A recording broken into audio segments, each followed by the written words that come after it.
So as Susie mentioned, I'm Drew Williams-Clark. I'm a principal planner now, actually, at the Chicago Metropolitan Agency for Planning. So I want to learn a little bit more about you all so I can speak directly to your interests, but I want to talk a little about who this guy is.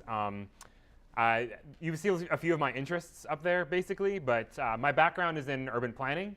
So I went to UIC for a master's in urban planning and policy back in 2004, got out in 2006. Before that, I was a teacher on the South Side. I did Teach for America.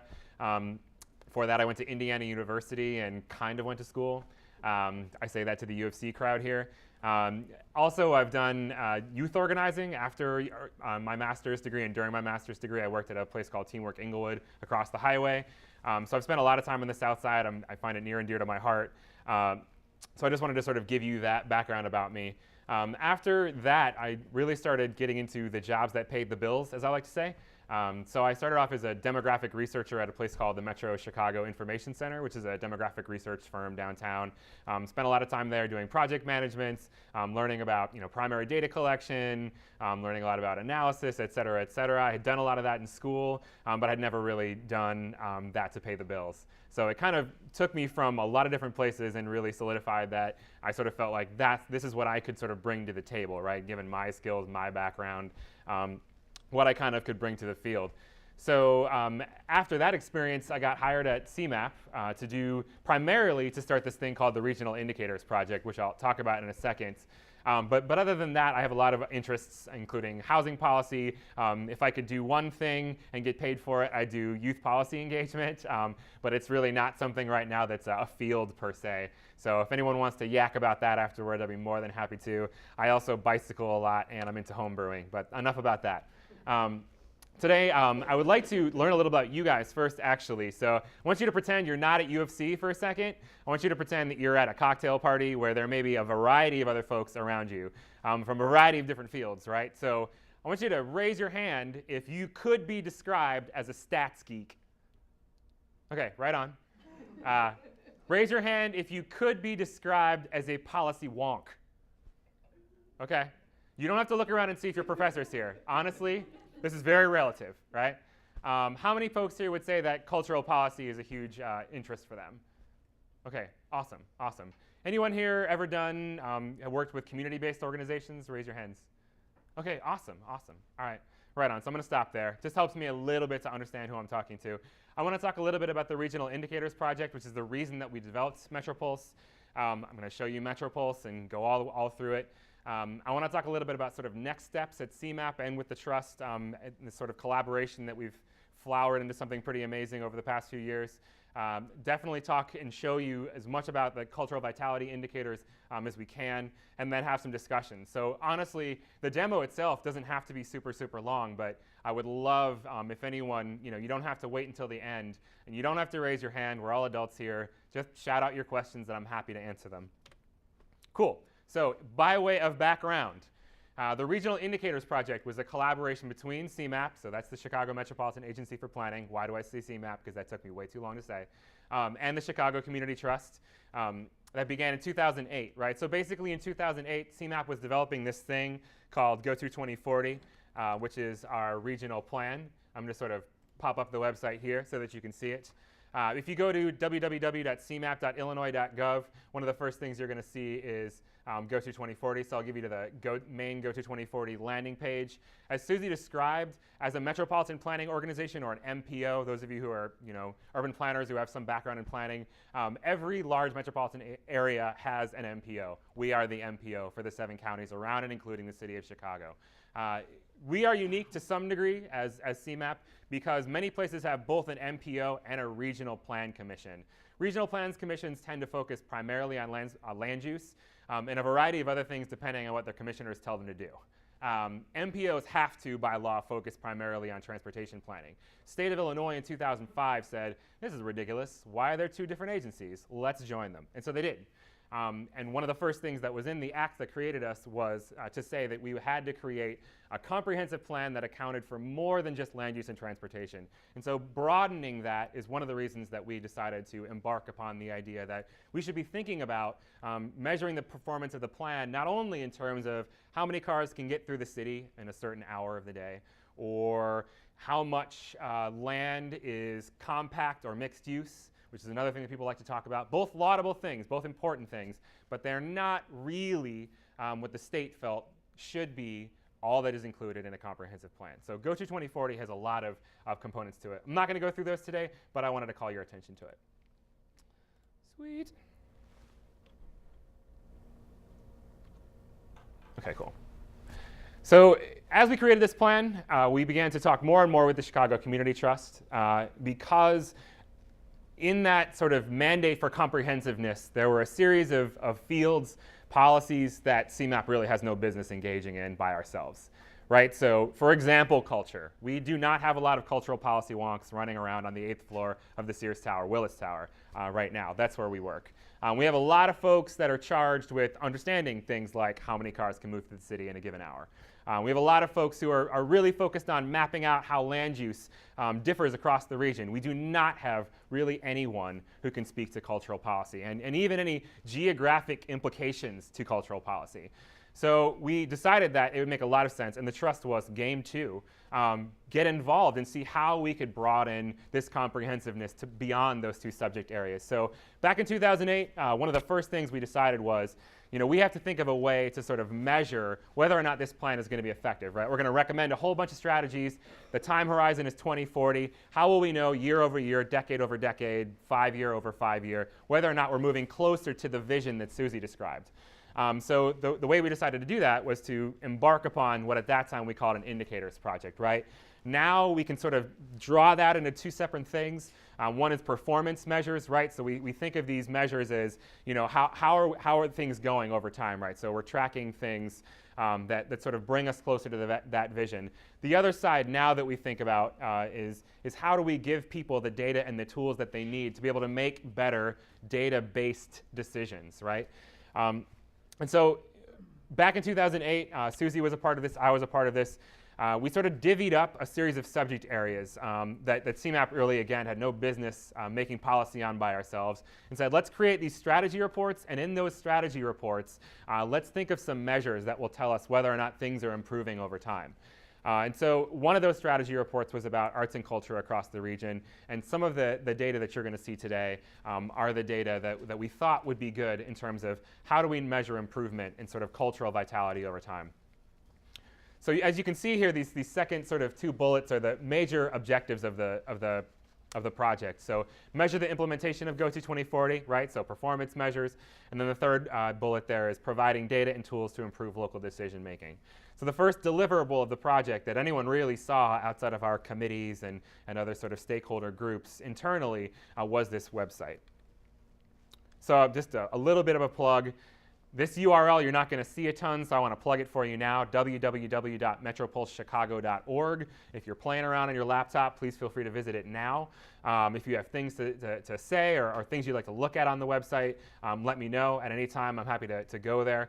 It was released in November of 17th of 2010, so a little bit over a year ago. We just celebrated our first birthday right around Thanksgiving. There are about 20,000 different tables that are in the underlying database that drives MetroPulse, the website. So just as a pause here, one thing I did forget to ask, how many people here can code in Flash or Flex? All right, so I will skip all of the coding rhetoric that I often sort of diatribe into. So I'll skip all of that. Users on this website, these are the main things that we have right now available. You can visualize any data, any of those 20,000 tables as a grid, so like a spreadsheet, a chart, and you'll see what I mean. They're interactive line charts and bar charts, or a map. The mapping thing is really powerful. In the past, people have had to depend on folks like me who have taken graduate level coursework in GIS software and ArcView, maybe people here may be familiar with. It's a highly technical skill. It's not something that's very easy to do, but now using this website, it actually is relatively easy, so I'm going to show you a little bit of that. You can download all of this data in a basic spreadsheet. You can share links of visualizations with unique URLs, and then you can read related reports from various organizations. And I'll show you all of that functionality. OK, cool. So I'm going to cut all this and go straight to the demo.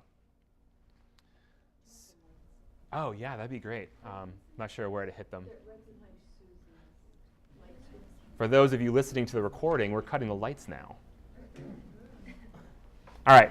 So This is the website, www.metropulsechicago.org. When you come to the website, we basically wanted to focus on one thing that's very, very obvious, right, which is this dashboard. And all of these are, I'm kind of call them tiles. That's what I usually call them.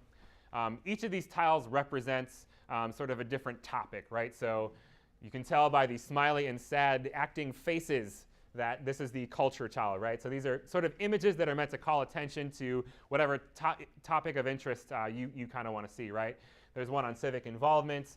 There's a couple actually on the economy. There's one on safety. And each of them have a number that comprises whatever performance measure is for the entire 7-county region, right? So I'm not sure if the focus is good for folks out there, but I'll just sort of describe it to you in case it isn't. So right here, this is actually the violent crime rate for the entire 7-county region, which is 564 per 100,000 population, right? So the idea is that you can visit this website. The arts and culture one actually is arts employment overall in the 7-county region, so that's about 70,317 folks. So the idea here is you can come back to this website without doing anything else, and you can see over time where that score is going. Right? So these are updated as often as we can update them on the website and as often as the data become updated by the provider. So for example, that crime rate that I quoted, as soon as Illinois State Police update that figure, we can compile it for the 7-county region and update it here. Same thing with the arts employment. As soon as the American Community Survey updates that particular data, we can update it here. So every time you check back, you should be seeing something a little bit different. Now, obviously, the periodicity there can be, to some degree suspect, right? We know that the American Community Survey comes out every year, so it's not going to update more than once a year. Violent crime rate doesn't update usually more than once a year, so it's not going to update more than once a year. There are some things that do. So I'm going to talk a little bit about periodicity and updates, but just wanted to describe the homepage for you. One thing that we need to do a better job of drawing attention to, and one thing that you may be wondering sometime later as I go through this is, what if I forget this stuff? How do I sort of find these answers to my questions later on? These links at the top that say for the public, for the media, for researchers, for government officials, these were meant to be the user groups that we originally built this website for. So since none of you are coders, you may or may not realize those are really broad user groups, right? So this website was meant to serve a very, very, very broad audience. So for example, I'm gonna say that I'm a researcher. I may have been at one point. Was developed by the Regional Indicators Project. Right, so you can click this link. And I'm going to stop it before you hear too much of that. But basically, it's a video that leads you through a researcher asking a question and how they find the answer to that question on MetroPulse. The idea is that more and more folks do not read manuals. They don't read descriptive text on websites. They want to see videos. They want to see interactivity. And so we tried to create our tools to help folks know what to do that same way, right? So if you click any of those links on the top black bar, based on sort of what user group you come from, you can see a video that will show you how to use the website. On this next level here, there are a couple of descriptive text links, right? So if you want to learn more about the partners, you can get a little blurb on CMAP. You can get a little blurb on the Chicago Community Trust. And then down here, you can actually see links to the websites of all the data providers that we're using right now. So if you want to learn more about the ins and outs of the data, you can sort of click those links. There's other ways to do that too, but this is just one of them. This is a good sort of time to describe that we actually have been able to create some partnerships out of this project that are pretty unique, right? So for example, Dun & Bradstreet. Heretofore, before this project, really did not allow folks to post their data online. Do not allow it, right? So Dun & Bradstreet has establishment level data on pretty much every commercial business in the entire country, right? So as a sort of proving piece of evidence on that, after Hurricane Katrina, in order to track where folks had moved and what businesses had closed, the federal government actually used Dun & Bradstreet to make that determination, because they call businesses every quarter to make sure they're still there, they make sure that they're still doing what they said they were doing, they find out how many employees they have. Anyway, this data is really pretty sensitive, right? So people use this for a lot of reasons. That's their main cash cow. We got them to sign a data sharing agreement that said, as long as you aggregate this to polygons, right? So to break that down for you, as long as you say there are only this number of this kind of businesses within this municipality, you're fine. So anytime, or even this block or this block group, for those of you who work with census data a lot, they've allowed us to do that. And we can share all of that data on this website. So there are a couple of partnerships like that make this tool very powerful. You can also learn a little bit about the project. I've sort of given you all the boilerplate already, but tracking progress. The top line indicators are those tiles on the front page. It's a data warehouse. We'll talk a little bit more about what that means later, but just sort of to show you a little bit of that descriptive text. All right, so without any further ado, I'm going to press this tile, and immediately I'm taken right to something that breaks down that original employment figure, right? So all the tables that we're going to see today that are cultural vitality indicators break down by the counties in the 7-county region. You may ask why. For this particular set, we're talking about the U.S. Census Bureau. This is actually, I believe it's originally from county business patterns. So it only goes down to the county level. That's the reason that this is only described at the county level. But there's a lot of interactivity that you can do with this particular chart module, right? So right now, the first thing you notice is that Cook is really big and the other bars are really small. When you look at this data in detail, you're going to find that over and over again when you're looking at raw numbers, right? So there's reasons to have percentages and there's reasons to have raw numbers. We chose to put raw numbers front. And so you may be wondering, like, well, I want to know how Kendall compares. So you can actually make your own bar chart by highlighting only those bars that you want to see and clicking on them. So I'm holding down the control key to do a multi-select. This is a pretty normal functional thing that people are used to at this point. You can get rid of the Cook bar, and now you're only seeing those 7 bars. Again, if you are thinking to yourself, well, maybe I want to look at really just the rural counties in the 7-county region, well, I can do the same thing with just McHenry, Kendall, and Kane.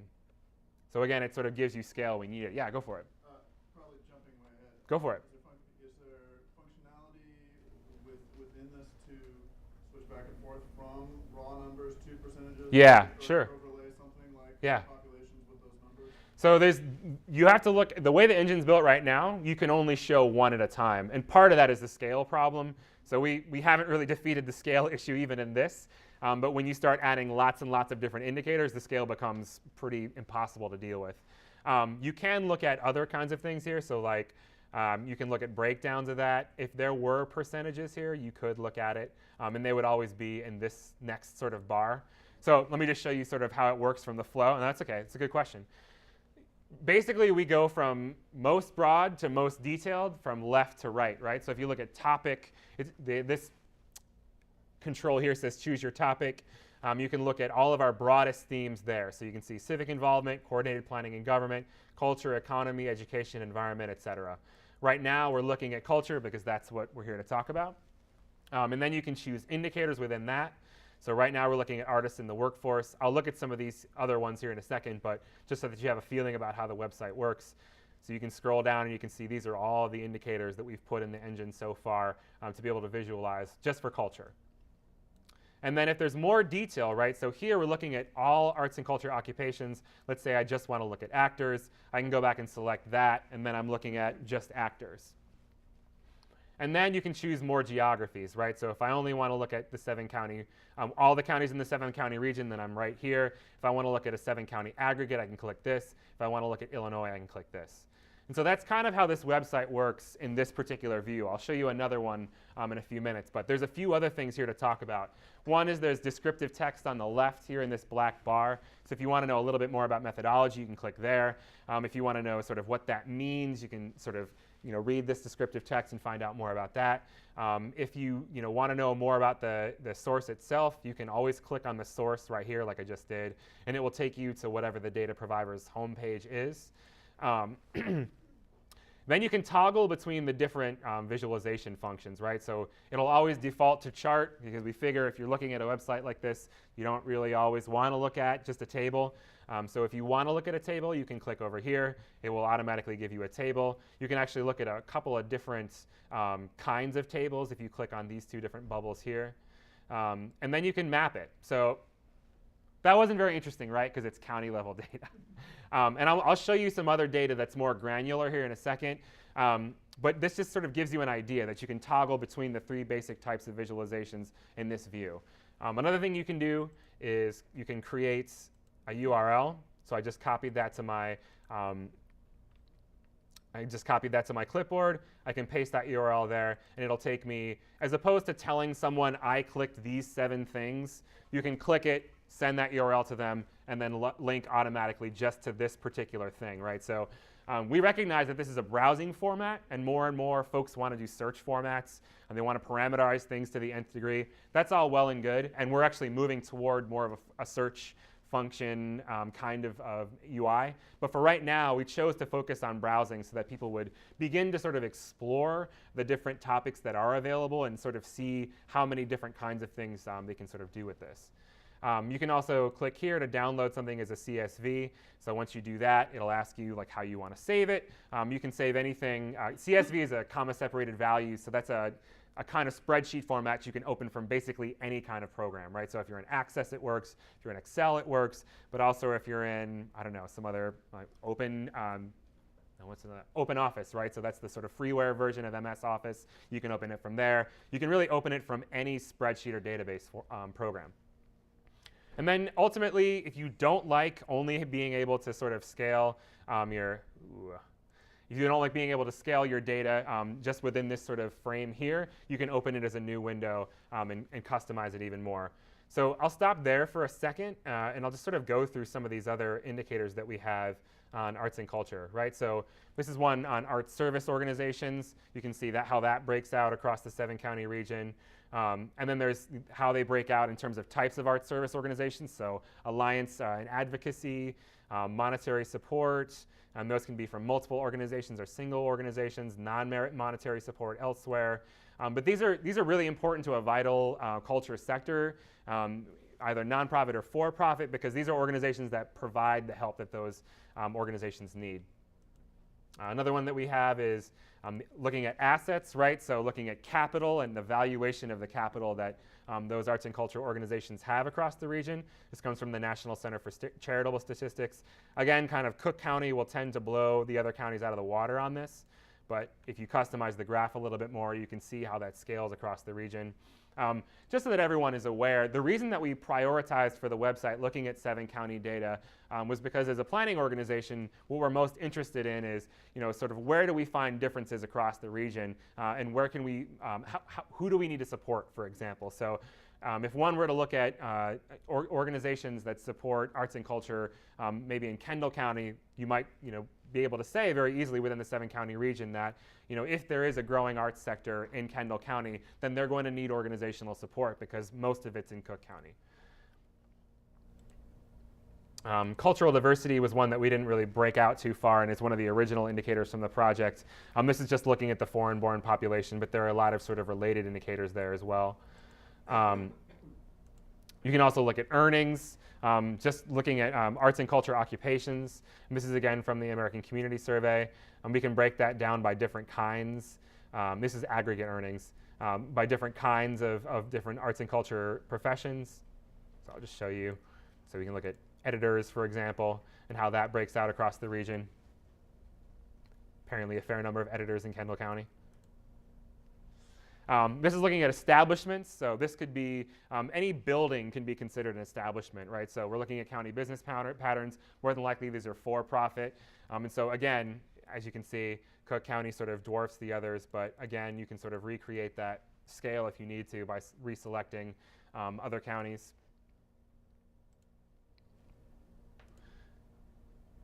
Now this is establishments in arts and culture industries, right? So instead of looking at, this is more looking at NAICS code, right? So NAICS codes basically separate out all of our industries in different very, very detailed types. The last one was looking more broadly, but you can sort of see here, as opposed to different kinds of employers, you can look at different kinds of sectors, right? So art dealers, independent booksellers, dance companies, fine art studios, et cetera, all across the region. So there are really quite a volume of these different kinds.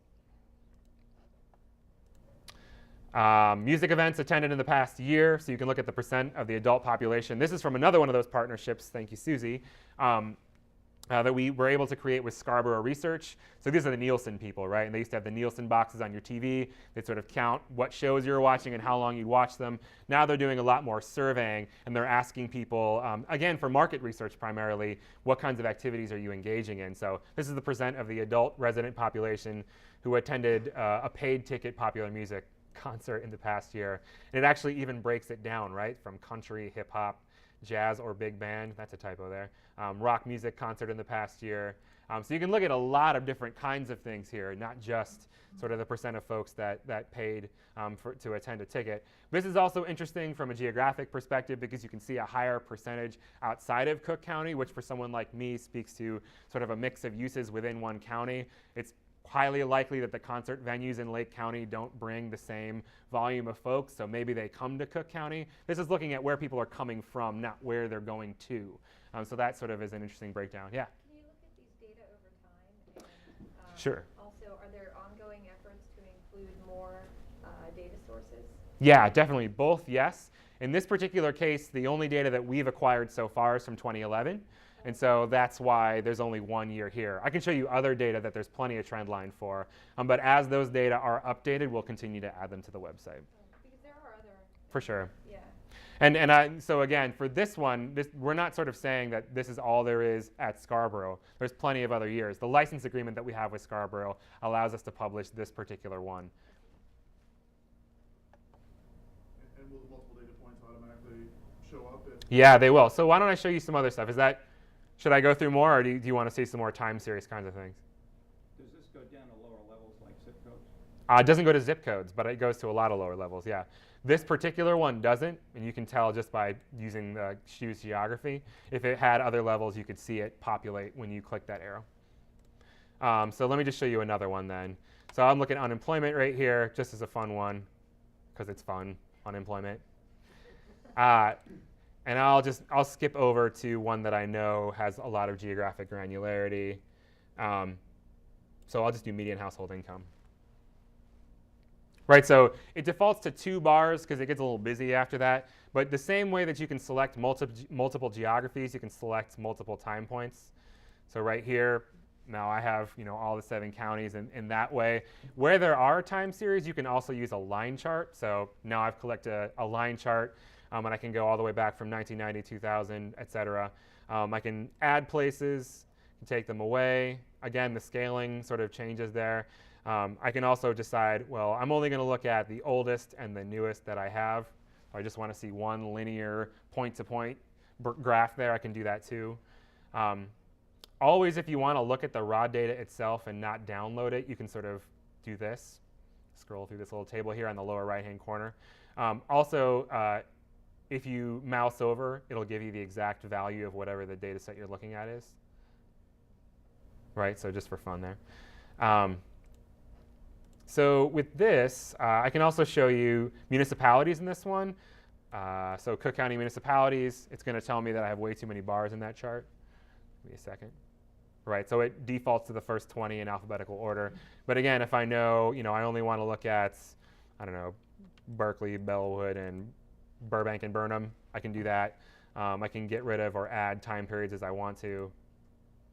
If you see missing bars, that's because if you're a sort of data geek, you know that in the early American community surveys, they didn't collect data on very small municipalities, so you wouldn't, or at least they wouldn't aggregate it to small municipalities because of the sample size. So if you see missing bars, that's why. So now, so that's sort of the functionality of the front page area. Also, if there are reports, right? So I'll go back to the culture page here just for fun. I can look at related reports by this theme, right? So for culture topics, we have one on an analysis of the 2010 census, the arts and culture strategy, human relations strategy, one on historic preservation, a snapshot report we did on the Latino population growing over the next 30 years. You would just click on those. It'll take you automatically to the landing page of that particular report, and then you'll be able to read those reports. Those are actually easily updated too, and we sort of have a very familial relationship with the trust. So if they send me links, I put those links up. If we deem that links are worth putting up, we put them up. If you guys have things that you think should be put up here, send me an email, and we'll see what we can do to put them up. but we try to make sure that it's thematically related, right? So if we're in the culture theme, you'll only see culture-related reports there. So this is a little bit more of a powerful one, view that I'm going to look at. So I just clicked on drill deeper into data.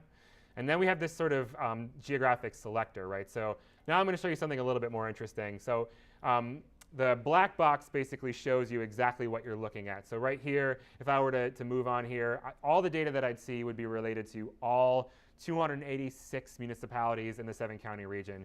But I don't want to look that close. What I want to look at, I decided, is I want to look at all tracts, census tracts in Aurora.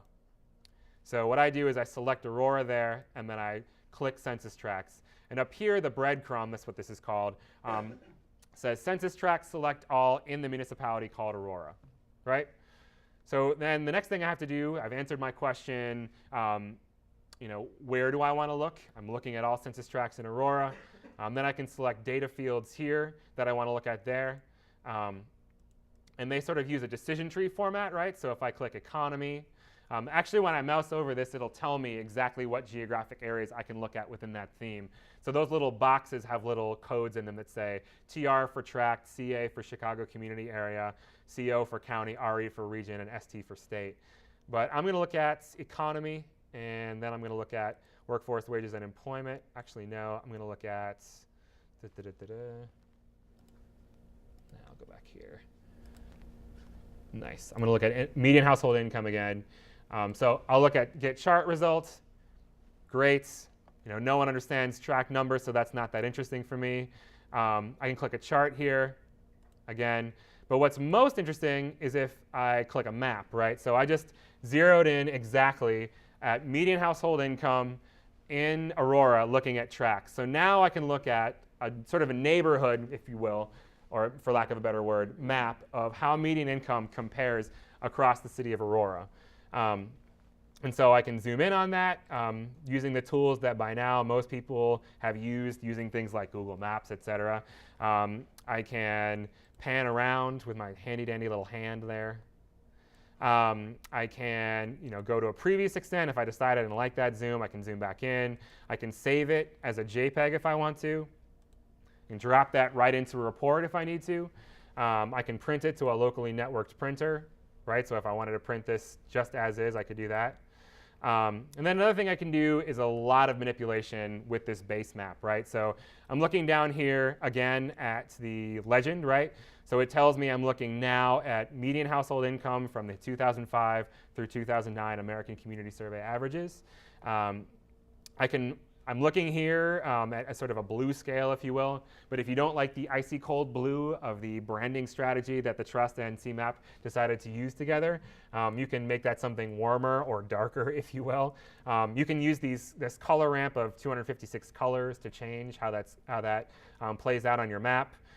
You can actually enter in different data breaks here if you don't like the 5 that are sort of previously chosen. You can reduce or increase the number of data breaks if you think it'll be more interesting. I think you can go up to 10. And then whatever you decide to put in there will show up on the map. You can also make the layer on top of the sort of base layer more or less transparent, right? So if it's really important for you to see where Route 31 is, it might be, right? You can make that more transparent. If you don't really care and the report that you're writing really is specific to Aurora, you can make that completely opaque. People who are used to dealing with Aurora will know these different neighborhoods. You can print that out as it is. Again, there's a lot of functionality here within this sort of mapping tool that heretofore you would have had to learn GIS programming to do. So again, any of the 20,000 tables that are up on MetroPulse can be mapped this way. It's all a question of, do we have the geographic detail that you're looking for? So yeah, that really is most of what I would show you in terms of a demo. And I've really just given you a cross-section of all the different data that you can find here. If you go back up, you can see that there's thousands of different kinds of data that you can visualize, look through, et cetera. There's a few things to remember when you're doing this so that you don't stumble or feel, why don't they have this? These 3 questions that you have to answer in order to use the drill deeper user interface, they all depend on each other, right? So I'm looking at Aurora census tracts. If data aren't available in the database for Aurora census tracts, you won't be able to find it in this next piece here, right? So if I look at civic involvement, there's all this other stuff I can't see, right? Because we don't have it at census tract. I know from these bubbles that I can look at these two, right? So non-citizens as a percent of total population, or all category. Culture, same thing. We don't have stuff in culture that's by tract level yet. It's unfortunate, but for the purposes of this data engine, we don't have it yet. Economic competitiveness, et cetera, et cetera. Well, let's say you do find something interesting, right? So I want to look at the presence of arts-related nonprofit organizations. If I hover over that, it basically tells me, well, you can look at that at the municipal level.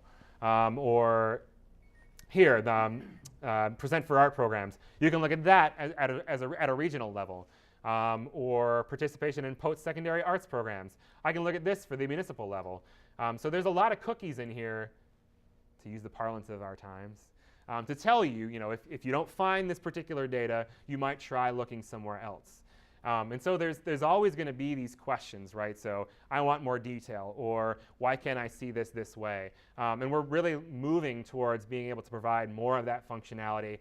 What we've been doing lately is looking at who our users are, who's actively using the website, and trying to find out where the demand is so that we can begin to offer that functionality or those improved data for the people that are really using it most.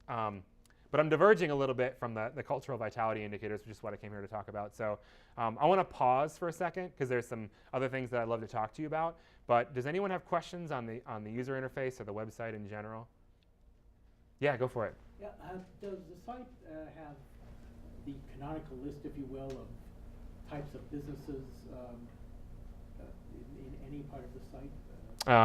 So like the NAICS codes, for example, breakdowns? Or whatever it is that Dun & Bradstreet has on. No, there's not. We don't have an index of different business types on the website. Good question, though. Yeah. Either now or later, if you want to address a question that was actively debated in this room last year. Sure. Is arts participation going up, down, or is it stable? Good question. That is, we had lots of surveys from at the national level. Sure. Nothing local or regional. Sure. What could you show with what level of small area granularity, which is showing stability, rising in concerts, decline in opera or whatever? Well, it's a valid question, and I think that's what CVI is here to do. Like I mentioned before, the data that we collected are for a baseline year, basically. And so as the years roll out, we'll be tracking that. So hopefully by this time next year, there'll be a brand new set of data, and you'll be able to begin to trend that year over year. Okay, so you have no data over time in arts and culture? Not right now, no. Good question. Go ahead. Yeah, Susie.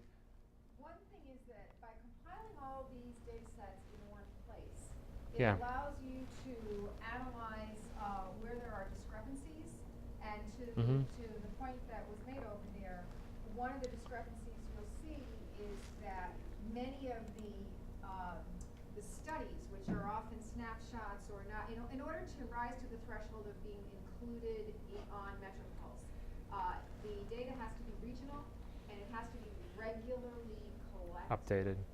So a number of That's the a good point. snapshots that you're referring to that indicate that we've looked at attendance at jazz, or we've looked at classical music, are things that are maybe done once every 5 years.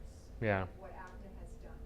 This includes data that's going to be done every year. Right. But it also includes that consumer-generated data, and it includes commercial sector data, so that you can start to look at the fact that some of what those studies are showing about decline in jazz, decline in classical music, et cetera, have to be weighed against the consumer-generated data that seems to say a lot of people are engaging in the arts, but they're describing it differently. They're including the commercial concerts they went to, the jazz clubs in a commercial venue, what they downloaded online, many things that aren't necessarily factored into those data sets that we've been getting from the Americans for the Arts.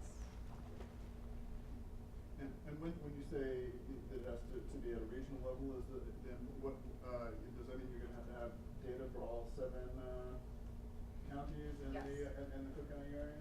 Yes, Okay. correct. And then Drew will show you at the end Yeah. where we put all the city stuff. Yeah. Because there was a bunch of that. Yeah, I mean, so just to get a little bit nuanced there too, we can do things. What we don't do is make data available that's about one particular place in isolation, right? So if there's a study that's just looking at the city of Chicago, we're probably not going to post it there because there's, terabytes of data on the city of Chicago. If it's point level data, the system doesn't support it at this point. So if you have an XY coordinate about something, the system doesn't support it.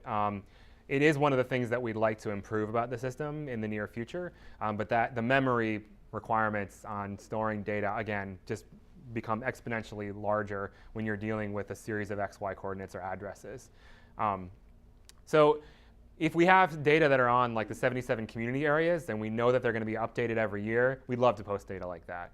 But a lot of the studies that we've seen, specifically about arts policy, specifically about geographic disparity among arts and culture, have been studies that have happened once and have been methodologically perfect or near so, but have not been repeated. And that's the problem for MetroPulse, is that we only put data on this system that we can in good faith assume will be updated at some point. So go ahead. Are there any capabilities to do like overlays of, multiple? To kind of start looking at more impact measures, Sure. and correlations, things like that? Yeah, I mean, we'd be interested in doing that. In terms of overlaying mapping data, that's kind of impossible unless you have point level, just because of the way the human eye wants to look at maps. So combining two things on a map just becomes dicey because you're talking about maybe a crosshatch over a color. Charts, I think we could do. I think we could do it very, very soon. What we don't want is, we're trying to toe a very delicate line where scale becomes an issue, right? So when you have a percent next to a raw number, we created this system so that any new data could be pumped into it and provide some pretty elegant visualizations very quickly. Once we add in a whole bunch of different things or overlay a bunch of different things, we have to provide the user with a lot more controls, and that makes the system more clumsy. And so we're looking at ways to do that now, and I think we'd like to. We definitely want to be able to show more than one thing on a bar chart or more than one thing on a spreadsheet in the future. It's just making the user interface improvements that allow that to happen in a simple way. Yeah, go ahead. So maybe along the lines of those kinds of overlays, I was wondering if there is an office or a person that if you, This guy. for a more sophisticated question that you can't use in Yeah. the user interface. Yeah, you could definitely ask me. And my email's on the PowerPoint when I get through it. Sorry, you had your hand up too. I didn't want to. If not over time, how about across regions? How far down could you Yeah. go, say, on jazz compared to chamber music in different regions? For now, what we have is just the 7 counties by county.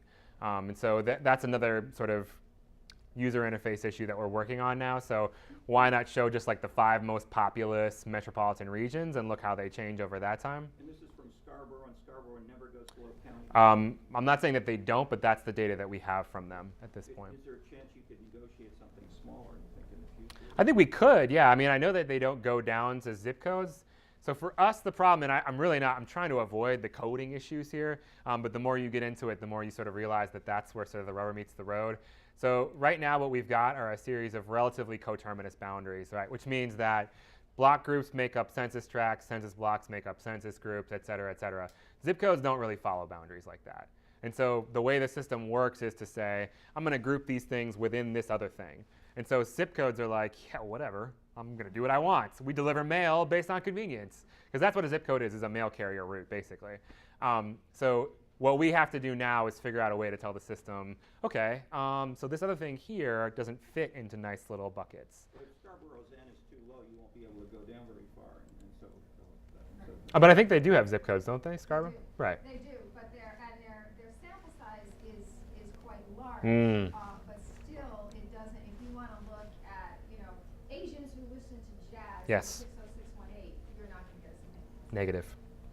do you have any related organizations, like, say, arts organizations, you know, civic groups as a separate Sure. thing? Might those be available? Arts organizations? Yeah, or say That's one of the things we have on either here. Total arts or types of arts by Yeah, we do. area. That's at least one of the things in here that we have. Do those go below county? No, they don't. All of the CVI data that we have in here goes to county level. And that was, again, just to sort of begin to look at how this could be influenced. So again, and Susie's really good at describing this, the idea here was there's a breadth of data in this, and all of it is about tracking progress in terms of planning. And so if we don't bring good arts measures into that, then we don't really have a way to do that. Maybe one thing you could, maybe not without too much difficulty, add would be links to national or census or other sources if you want to compare by zip code, or if you want to compare with that is, if you're only doing Northern Illinois, below the 5 counties, then maybe you could compare with California, New York, and LA, something like that. Sure. And if you give the links to do that, then that would be an alternative. Yeah. Instead of just saying there's nothing else except these 5 counties. Right, and we actually do provide links to all the data providers. So if they want to go and explore Scarborough, they certainly can do that and find more detail there. But that's a good point.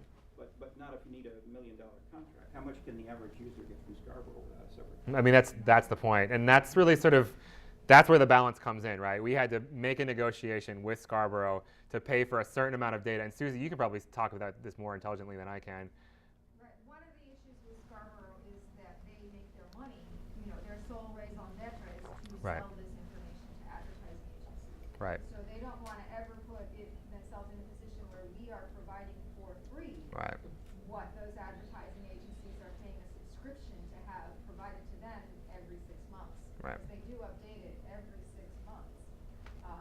So there's a lot of level of detail that we can access, but that we couldn't share because of the subscription level. So we've negotiated this, and we think at some point where there may be opportunity, we can try to look a little differently at it. This is the first time they've done this. So I want to answer your question, and then maybe we could bookmark more questions for afterwards, because I just want to talk about a couple more things. Go ahead. This is kind of a summary question. Go for it. Obviously, you can do a lot of things with this. Yeah. It's very, very rich. Can you articulate in the cultural realm specifically what you think this is best for doing, the 2, 3, 4 things? What if you were going to tell somebody? Sure.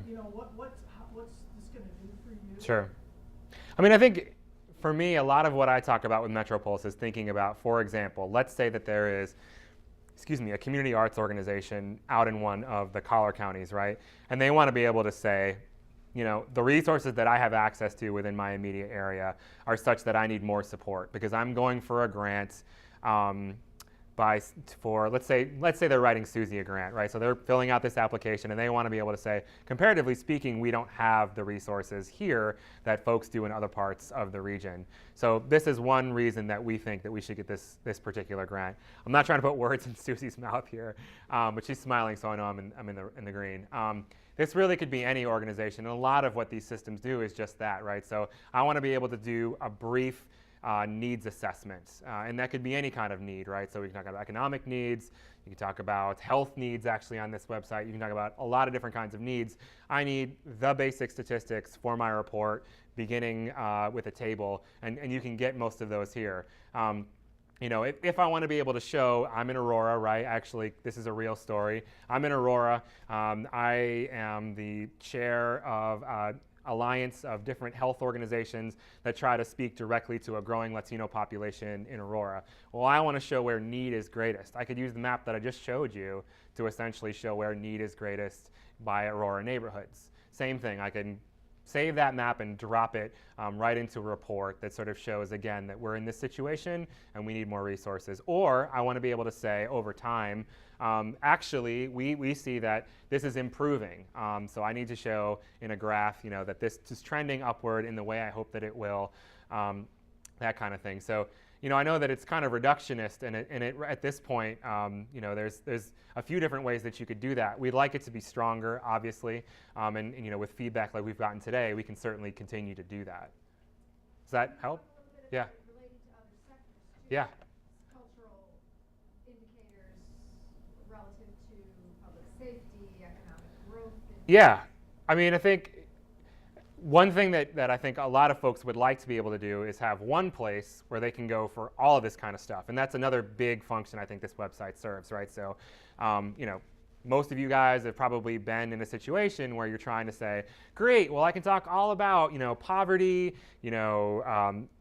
income, race, a variety of things from the census website, but anything that's not on the census website, I have to dig in a big way to find, right?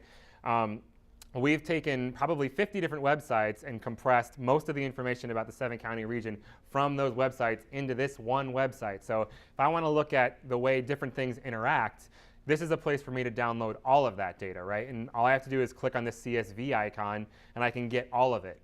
So here I found this acres of farmland bit. I can look at how that sort of corresponds to lots and lots and lots of other indicators all in one place. So I think that speaks to what Susie was asking. So I want to talk about a couple of other things because we've got about 15 minutes left. Sweet. So one thing that we don't talk a lot about in terms of MetroPulse, because most folks go to the website and what they know about the project is the website. What's really, really interesting about this project, at least to me, in sort of a nerdy way, is that it's one database that underlines all of that. Every single chart, every single map, everything that you're calling up in that website comes from the exact same database. And so you can actually create any kind of database or any kind of website that draws from that data to make a new visualization platform or anything really. This is because of what's called an open application program interface, or an API. That's sort of code talk for I allow your program to talk to my database, right? So in the past, government agencies haven't been real cool about stuff like this. They've basically said, if you want the data, fill out this form, fax it to me. I can get back to you in 2 weeks. I can say no. You can appeal, blah, blah, blah. All of this is available for anyone who wants to be able to write the code to be used in any kind of application, right? So the biggest example of this actually comes from another agency, this Chicago Transit Authority. So if you want to look at bus arrivals, now you go to CTA Bus Tracker, right? That's the exact same concept, right? You're calling one database, that database gets updated, and based on those calls, you can create any kind of application you want. So if you're interested in creating something that talks specifically about arts, and you want to look at arts and other related arts data that's on the website, you can write your own code and make calls to the exact same database to create your own program. We knew when we created this website that it was going to speak to sort of people that were looking at a breadth of data, not necessarily a niche audience. But it has the potential to fill many, many, many, many niches if other programmers choose to consume this data using the API. So that has led to a lot of interesting things. And it's led to a lot of things actually around the region, because not only are we doing this, the cities started to do it, the counties started to do it, and the state is even starting to do it. So one thing we were able to do is create an iPhone app. And if you have an iPhone, you can get on the App Store and download the MetroPulse app. And it allows you to look at the exact same data that's on the website, and you can even create a bar chart out of it as well. The story that sort of created this was the same idea. So I'm sitting around a table. I'm in a community-based organization. I'm trying to think about what we want to think about in terms of our strategic plan for the next 5 years. I'm going to need to do a quick and dirty needs assessment. Maybe I don't have an intern I can stick that on. I might have an iPhone. So I whip out my iPhone and say, all right, bink, bink, bink, Inglewood, here I go. This is my chart. It's very, very, very easy to use. It doesn't do mapping yet, and mostly because that was when we created this, it really was meant to speak to iPhones. It was before the iPad was created. Now that we have iPads, the screen size is such that you probably could do some pretty good mapping, but right now it doesn't do that yet.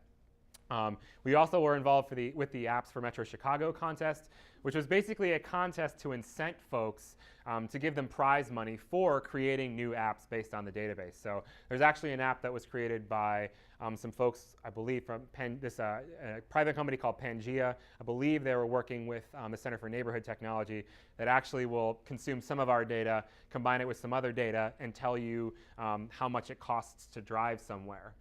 So you can download this app. I forget what it's called, but if anyone wants to shoot me an email, I'll remind you. Anyway, that was one of the apps that came out of the Apps for Metro Chicago competition. There were lots and lots of apps that came out of that. I would definitely encourage you to Google Apps for Metro Chicago and see what came out of that.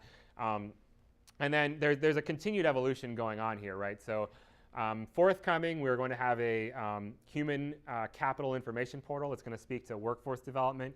We're actually working with Chicago's, the Quick Stats group, which is actually here. I believe that they're at Chapin Hall. that's where they're housed. But they look at Chicago workforce investment statistics, and we're looking at, again, one of those niches to sort of produce a tool that will speak to one particular sub-audience. There will be several other tools like this coming out in the near future. And also, I want to talk a little bit more, or at least show you what is online in terms of the maps that were created about the city. So, okay. Another person named Rob Peral was contracted to do some work looking at Chicago-specific neighborhoods and the kinds of things that you could see within those neighborhoods. So people who asked about point-level mapping or address-level mapping, this is more of that. So if you go to the Chicago Community Trust website and you click on Research and Ideas, and then there's a little left bar here, just click Cultural Indicators Map. This is embedded, obviously, in their website.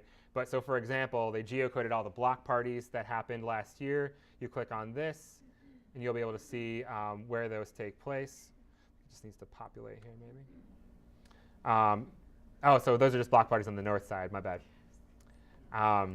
They all happened on the north side. Just kidding.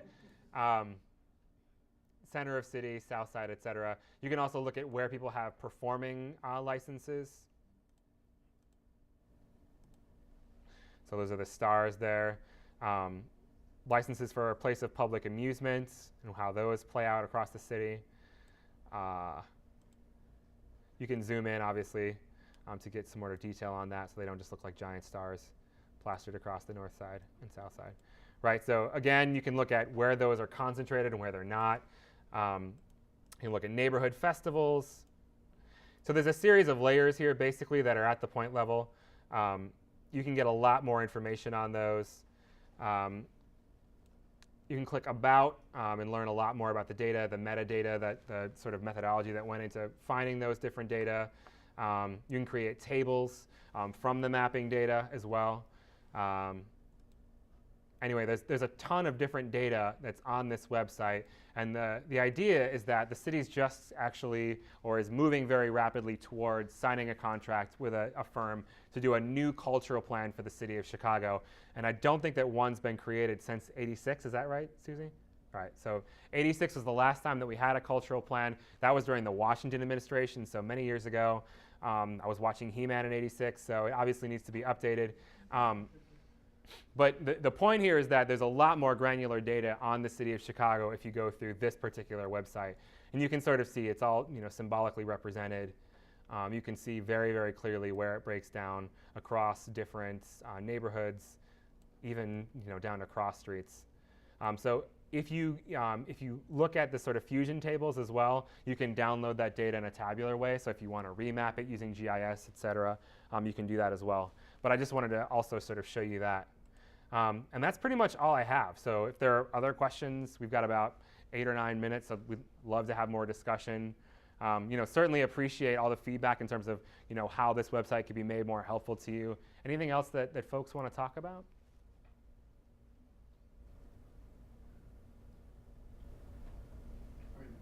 Yeah, no. Nuts and bolts, any group that you have an agreement with, we will, including these sort of private Scarboroughs, and that data is, part of the agreement is that data is downloadable? Yeah. Anything that we see on your side would be? So there are some that won't allow us to download it as a CSV file, and if you click the CSV and nothing happens, you won't be able to download it. And Scarborough might actually fall into that. It doesn't prevent you from using the data, though. I mean, obviously you can map it on the website. There's a lot of things you can do with it. For whatever reason, different companies have different comfort levels with what they allow you to do. Sometimes they just want to make it a little bit more difficult for you. Sometimes they want it to be impossible. But we try to be very, very aggressive in seeking these data sharing agreements so that at least you can visualize it on the website. And that being said, I mean, you can see all the raw tabular data in that little window on the lower right-hand corner, no matter what. So Cut and paste from that. You said it, not me.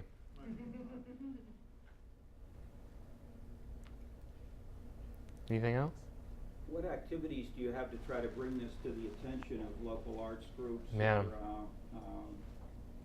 municipal agencies that Sure. might use it? Sure. So just to speak a little bit about the CVI group, so we've got a group of folks that represent arts and culture related interests across the region that meet on a fairly regular basis to talk about things like that. That's one thing. We do have a subcommittee from that group that's looking specifically at a communications plan. And then ultimately, Arts Alliance Illinois is working now towards contracting a communications firm to do just that. So in our immediate next steps will be the generation of a plan to reach out to folks, figuring out who will be the primary users of this, how can we make sure that they're using it most effectively. But your point is well taken, and we are looking at that very seriously.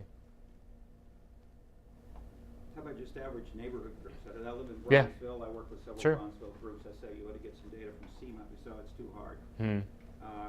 They can now go to this site Yep. and do what you've described. Yep. So that's Yeah, I mean, that's really that was one of the major objectives in the project, was to be able to have, Bronzeville community-based organizations or whomever in the city be able to come to this website and get, that data. It is rather labor intensive, as everyone here knows, to sort of compile these kinds of tables. So if they're all in one place, it makes it a little bit easier. Yeah. Are you guys continuing to add Yeah. new data, new Yeah. variables? Yeah. It's a beast that must be fed at this point, yeah. And there's a lot of things, there's a lot of stuff under the hood that should make that easier over the next year. What we're moving to ultimately is you, the data provider, you recognize the value of this, drag and drop this Excel sheet onto this kind of widget, and it'll update automatically. Right now, it takes a lot of human intervention, a lot. And so there is a certain time lag, right? Just like anywhere, right? The census released its 0610 averages 3 months ago, and it's still not on FactFinder, or maybe it was as of last week. That's kind of what everyone's dealing with right now. And so the technology is really rapidly moving at this point. So within the next 2 or 3 years, I would imagine, there will be a way that, even you I'm going to pretend I know, like a grad student or a professor, come in and say, wow, I'd like to visualize my data. Well, drag and drop your Excel sheet on here, visualize it. There are engines right now that will do that, or at least pretty close to it. There are geocoding engines that you can use in Google for free. There's a lot of tools out there. It's just sort of, do people know about them? Are they in the same place? Are they easy to use? That's sort of the mountain we're climbing right now.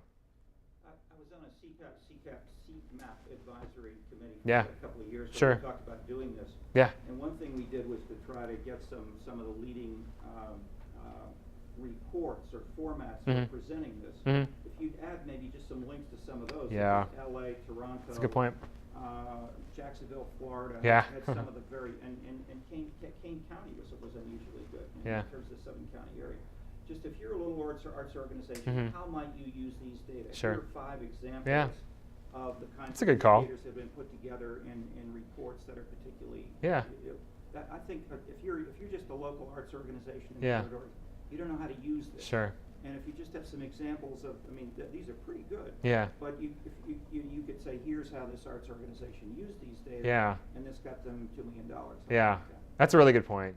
I like that idea a lot. One other thing that we offer to do with the city's consultants once they are officially on board is, for the purpose of its community meetings, we're going to work with Rob, our consultant, to create exactly what you said, community and constituency profiles. Not an unlimited number of them, but to align with however the city is going to hold its cultural plan meetings. So they'll be specifically about city neighborhoods or about constituency groups within the city, but they'll be kind of PDFs pre-packaged that any alderman or community group can just grab onto. Good. Well, I'm going to conclude because it seems like we're sort of chilling at this point. I'm happy to stay for the next 5 or 10 minutes. If folks want to come up and talk a little bit more, got lots of business cards to hand out. You can always call me. I will put up real quick my contact info. That's me. It's a long email, so you may want to write it down. I will also make sure that you have this PowerPoint and you can use it whenever you want. But feel free to email me or give me a call anytime. I'm happy to walk through this with folks too. It's really in my best interest that more people use this and more people know how to use it. So I'm more than happy to sit down with you over the phone and help guide you as need be. But thanks again for having me down, and thanks for Susie, on behalf of Susie as well and the Chicago Community Trust. It's really great to be here, and these were all great questions and points. So thanks. Thank you so much.